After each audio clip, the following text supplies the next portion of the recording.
نحمده ونصلي على رسوله الكريم اما بعد فاعوذ بالله من الشیطان الرجیم بسم اللہ الرحمن الرحیم۔ محترم سامعین، پچھلے درس میں فضیلت قرآن کا بیان تھا۔ اب آج کے درس میں آداب قرآن کا بیان ہے کہ قرآن پاک کے چند آداب ہیں۔ قرآن پاک پڑھنے والے کے لیے ان آداب کی رعایت رکھنا ضروری ہے۔ تو آج کے درس میں ان آداب کا ذکر کیا جاتا ہے۔ قرآن پاک کے آداب میں سے پہلا ادب یہ ہے کہ قرآن پاک پڑھنے سے پہلے تعوذ پڑھ لیا جائے، اعوذ باللہ من الشیطان الرجیم، جیسا کہ اللہ تعالیٰ نے فرمایا فَإِذَا قَرَأْتَ الْقُرْآنَ فَاسْتَعِذْ بِاللَّهِ مِنَ الشَّيْطَانِ الرَّجِيمِ، اور جب تو پڑھے قرآن تو پناہ لے اللہ تعالیٰ کی شیطان مردود سے، کیونکہ جب بندہ نیکی کا ارادہ کرتا ہے تو شیطان مردود حتی الامکان آدمی کو اس نیکی سے روکنے کی کوشش کرتا ہے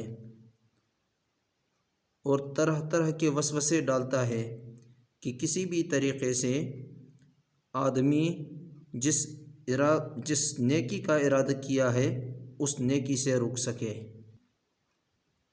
جب نماز میں کھڑا ہوتا ہے تو ایسے خیالات یاد دلاتا ہے، ایسے کام یاد دلاتا ہے کہ جن کا کبھی خیال تک بھی نہیں ہوتا۔ فلاں کام بھی کرنا ہے، فلاں کام بھی کرنا ہے، فلاں طرف جانا ہے، فلاں جگہ جانا ضروری ہے۔ حدیث شریف میں آتا ہے کہ شیطان پھر کہتا ہے آدمی کو اذکر کذا اذکر کذا، فلاں کام یاد کر، فلاں کام یاد کر۔ تو شیطان حتی الامکان نیکی سے روکنے کی کوشش کرتا ہے، اور جب بندہ تعوذ پڑھ لیتا ہے، اللہ تعالیٰ کی پناہ میں آتا ہے، تو پھر شیطان کے مضرت سے محفوظ ہو جاتا ہے۔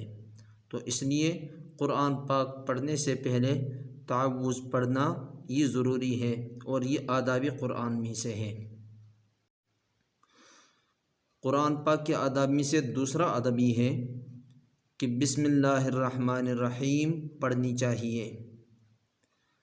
حدیث پاک میں آتا ہے کل امر ذی بال لم یبدأ ببسم اللہ الرحمن الرحیم فہو اقطع، ہر وہ شان والا کام جس کی ابتدا، جس کی شروعات بسم اللہ سے نہ ہو، وہ ناتمام اور بے برکت ہوتا ہے، اس میں برکت نہیں ہوتی۔ تو تلاوت قرآن یہ بھی عظیم الشان کام ہے، بڑی نیکی ہے، شان والا کام ہے۔ تو اس کے ابتدا میں، اس کے شروع میں بھی بسم اللہ پڑھنی چاہیے۔ تو ہر نیکی کے کام سے پہلے، ہر اچھے کام سے پہلے بسم اللہ پڑھنی چاہیے۔ البتہ کسی ناجائز کام، گناہ کے کام سے پہلے بسم اللہ نہیں پڑھنی چاہیے۔ فقہائے کرام فرماتے ہیں کہ اگر کوئی شخص شراب پینے سے پہلے بسم اللہ پڑھ لے تو ایسا شخص کافر اور مرتد ہو گیا اور اس کا نکاح ٹوٹ گیا۔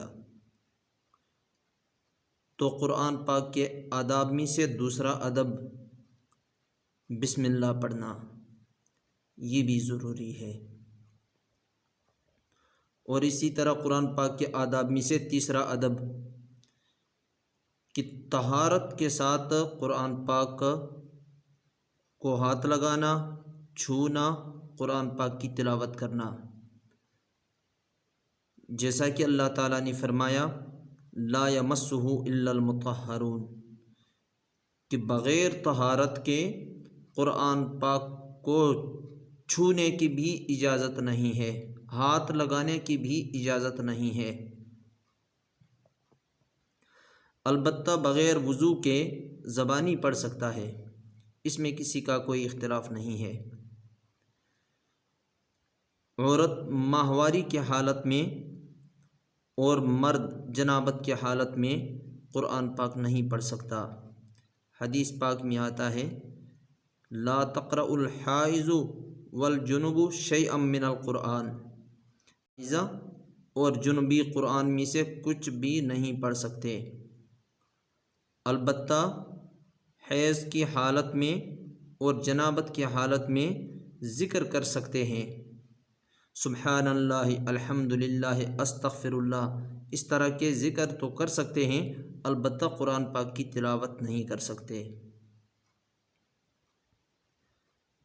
اور اسی طرح قرآن پاک کے آداب میں سے یہ بھی ہے کہ قرآن پاک کو پست جگہ پر نہ رکھا جائے، اس کو بلند جگہ پر رکھا جائے، یہ بھی اس کے آداب میں سے ہیں۔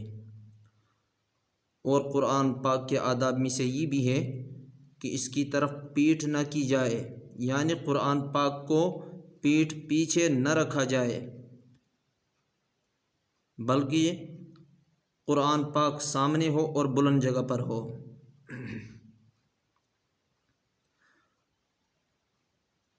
اور قرآن پاک کے آداب میں سے یہ بھی ہے کہ درس قرآن کی مجلس میں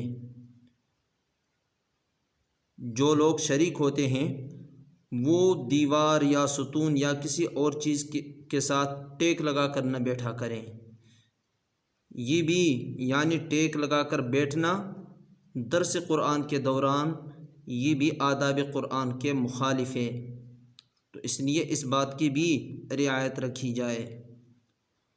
تو یہ چند ایک آداب قرآن بیان کیے گئے۔ قرآن پاک پڑھنے والا، تلاوت کرنے والے کو ان آداب کی رعایت رکھنا ضروری ہے۔ اللہ تعالی ہمیں عمل کی توفیق عطا فرمائے۔ سبحان ربک رب العزت عما یصفون وسلام علی المرسلین والحمد للہ۔